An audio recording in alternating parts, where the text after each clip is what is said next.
Good morning guys, Ellie here from Next Chapter Homestead, and today I've worked myself into a little bit of a position. I'm just going to show you what my dilemma is, and maybe in talking it out with you I can figure out what my way forward is. Let's see what we're doing. I'm standing in my garden. I am immensely overwhelmed and I don't know where my project should start. Let's just go one by one. I would like to do a full reset on my chicken coop today. But in order to do that, I need this wheelbarrow. This wheelbarrow is full of compost. That compost can go into these containers or into this garden. This section of my garden, from here until these first set of pavers, needs to be weeded before I put the compost in. And as you can see, there are quite a few weeds that have come up, which is fine. I don't actually have a problem doing that job. It's quite like cathartic. But the problem is, while I'm sitting here, I'm going to see the wilderness that is my garden and know that I have to deal with these tomatoes. So my tomatoes require stringing, and they need to have some leaves removed so that they can breathe. This bean needs to be helped. It is trying to escape this garden. I don't know if it's Jack's magic bean, but Woolies, that is most definitely not a bush bean. And the eggplant needs help, and all my peppers are falling over, including all my pepper dews, my paprikas. It's a lot of work and I'm feeling a little overwhelmed. And I know it's a seasonal overwhelmed, and I actually do feel very grateful for it. But it's also a situational overwhelm. I've put smaller tasks aside and I've not been getting to them because it's been the festive season. And now it's the new year and I have the time and I really should just suck it up and do it. But I'm struggling to decide where to start. So this tree, for instance, is a yesterday, today and tomorrow, and it needs to be potted up.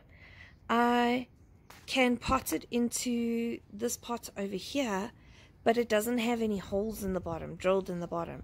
So I have to put that off. I also want to then deal with the other trees in the orchard at the same time then, so that they're done. And this is a task that needs doing. That's a task I want to do. I'm just a little bit, well, that's technically the task I want to do. Right guys, so I've decided I am going to start here in the orchard and we're just going to get it done. We'll do one tub at a time and we will see how far we get in getting some of this compost moved and our chicken coop cleaned. Let's see what we get up to. So first things first, I'm just going to remove what I can at the base of these pots, take off the wooden planks and just pull them out so that I can get around the pots and assess what I need to do.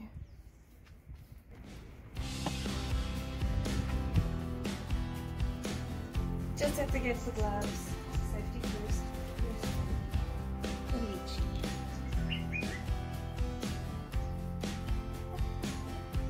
Here's my girl.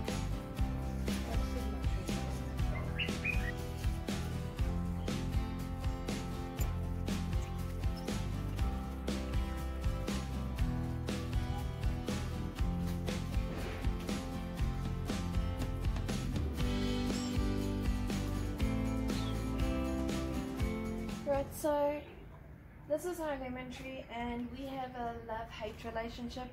This lemon has never borne fruit. I've lived in this house for as long as this lemon tree has, and I'm going to call it 5 years solid, and never not once a fruit. Every year it seems to get a new disease that it just doesn't want to produce, or it seems sickly. Honestly, I have very little hope that this lemon tree ever gives me fruit, but I keep pushing forward. And the saddest part is this lemon was grown by one of our friends from seed, but if the seed was from a store-bought lemon, then there's no guarantee that this tree might ever even bear any fruit.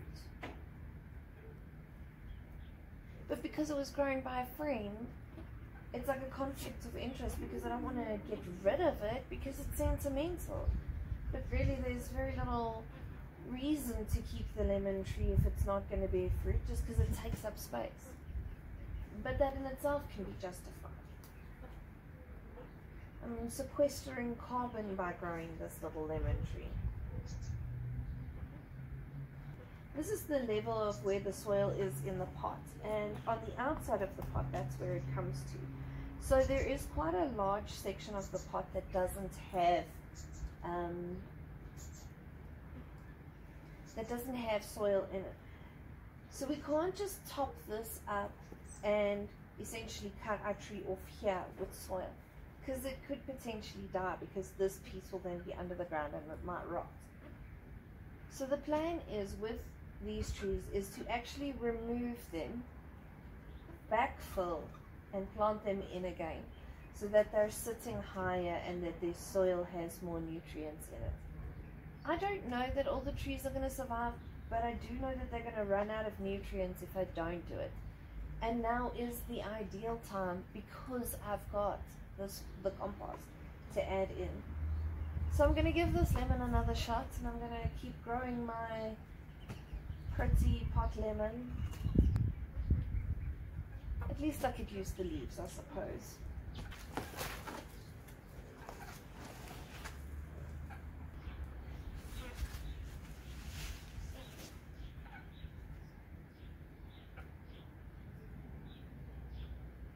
Do you think it would work if I put a strap around them and pulled them closer, and then maybe trained them to grow more upright, and then prune them and encourage them to grow like this? I don't know, just playing with ideas.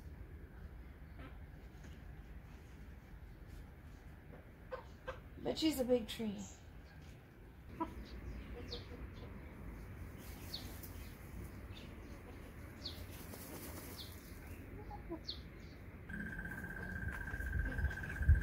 Okay, I'm going to start with the lemon tree.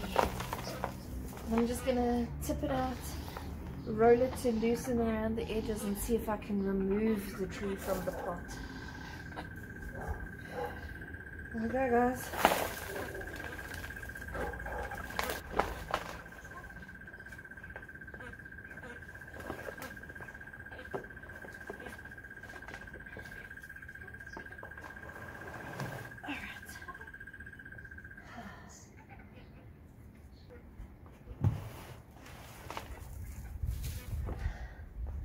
Okay, right, empty pot.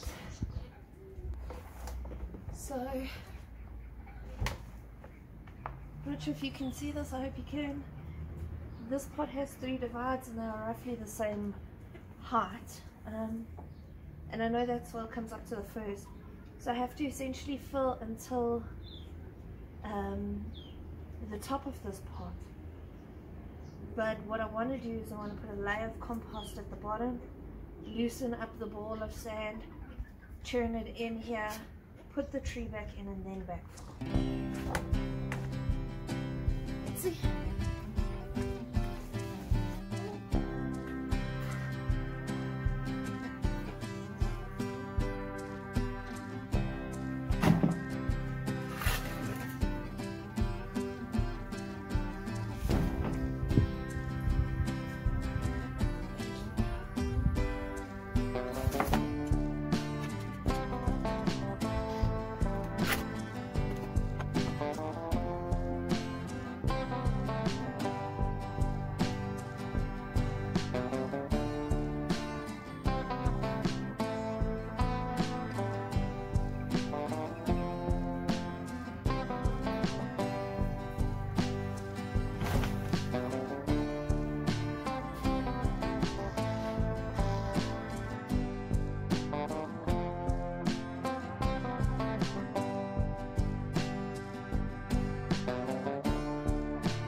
Alright, so I've potted up this lemon, that fig, I still have the lychee, the avo, and the apricot to do. But first things first, I want to pull the apricot out so I can prune it.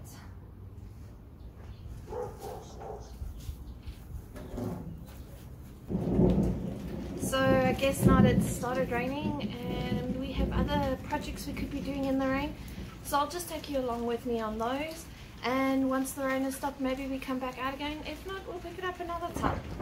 So let's start at the chicken coop.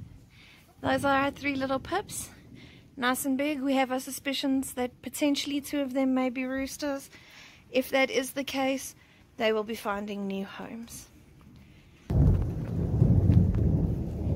Hey guys, so I'm currently in the run at the moment and I'm standing here by the nesting boxes. So my aim now, hopefully before the rain kicks in too heavy, I just want to wash down this door because it does get mucky, and since I am cleaning out the nesting boxes I want to do a proper job. I'm going to give them a good clean and disinfect them before I put the new fresh chips back. What I'd like to do is put up a curtain on the inside of both of these nesting boxes, hopefully to prevent the chicks from coming in at night and nesting in the boxes. I don't know that it's going to work, but I also don't know that it's not until I've tried. So we'll do this experiment together and I'll let you know how it turns out. Yeah, so it happened, we got rained out unfortunately.